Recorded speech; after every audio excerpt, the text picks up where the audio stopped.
They're all very emotional to me. This is a couple who at 14 fell in love and gave each other pieces of string.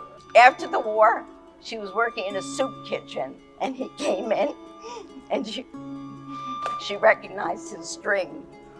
Then they got married and moved to America. So each story has its own background to it and their own history. Is there one in particular that really resonates? Yes.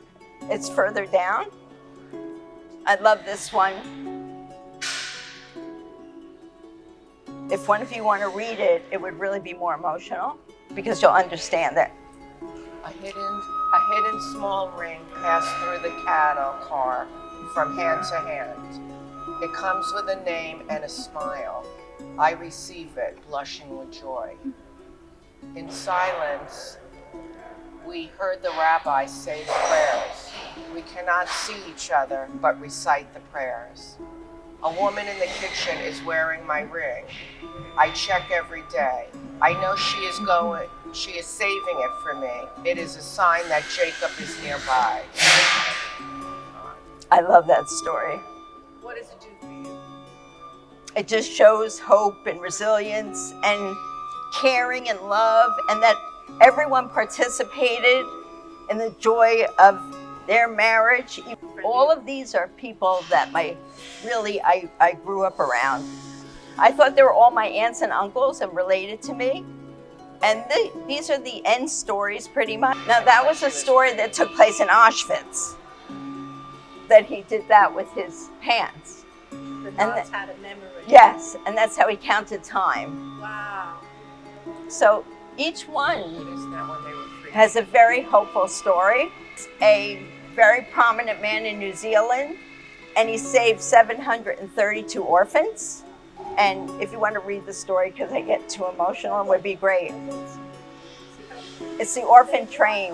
Orphan Train, New Zealand, and it says, I love the name, New Sweet Land, they warn us.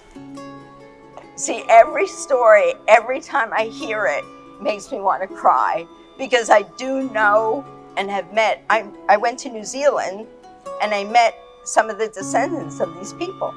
They put up together about 15,000. Wow. And that was after the war.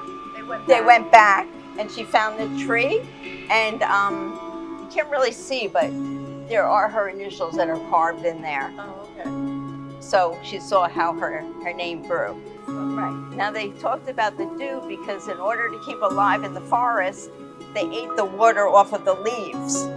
So that was how they were replenished. So that's why they talk about the dew. Now, this is Henrika Belsky, the wife of one of the Belsky brothers that saved my mother, my aunt, and my grandfather.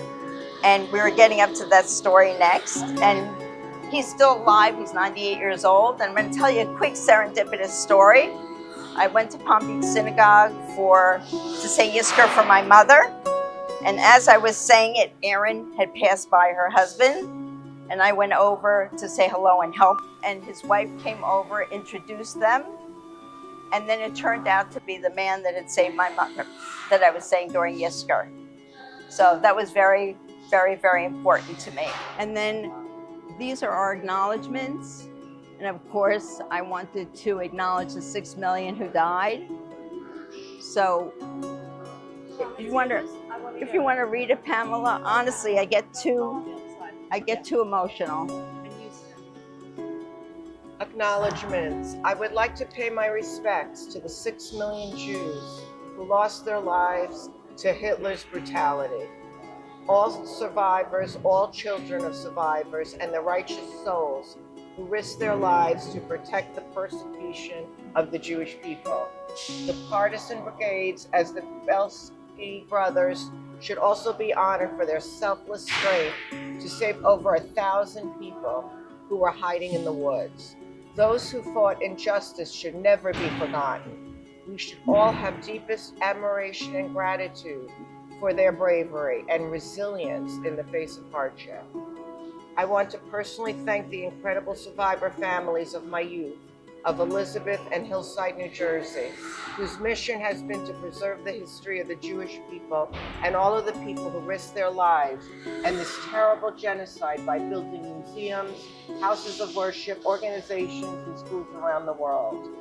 Ultimately, this project would not have been possible without the hard work of a very talented young artist, McLean Fletcher, a world-recognized contemporary artist whose beautiful paintings brought these stories to life. I hope that these stories and illustrations foster unity and hope for the future, allowing for this to never happen again. I hope you enjoyed it. We'll look at it more, speak to your families and friends about it, just to evoke conversations about hatred and what's going on in the world now, which is very important because people are just have hate against each other.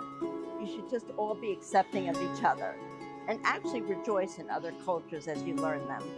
Thank you for Amen. listening. Amen. Thank you.